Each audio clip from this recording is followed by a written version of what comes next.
Computers seem fast, but have you ever wondered what really happens when you press a key or click a button?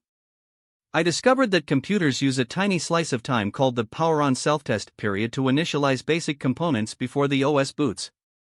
It sounds obscure, but trust me, this is crucial for any system administrator or enthusiast.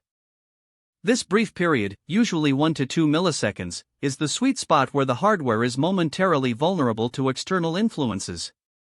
I learned that a recent firmware update can actually extend this window, potentially rendering your system more susceptible to malicious attacks.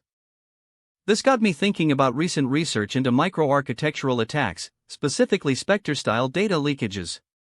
These aren't just theoretical concerns. High-profile breaches have already exploited these vulnerabilities to steal sensitive information.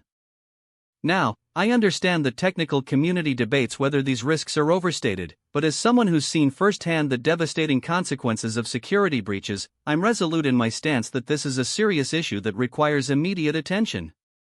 A type of attack known as rowhammer can even be leveraged with a specific set of computations to induce data leakage. The workaround is simple: updated firmware can modify the memory controller's timing to prevent this exploitation.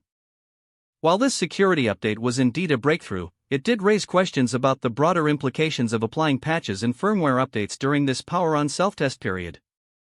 Some argue that these updates inherently introduce instability into the boot process. But I firmly believe that these minor risks are a small price to pay for improved security and safeguarding against advanced threats.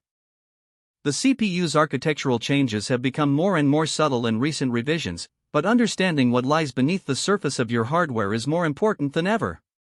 A range of discovery tools now aid low-level component analysis. Understanding what your CPU, motherboard, and RAM modules do when they communicate at this ultra-low level is key to determining potential performance bottlenecks in various workloads, especially for demanding tasks. I encourage you to dive into what's happening just beneath the operating system, so that you might better grasp the complexities and underlying mechanics of your computer.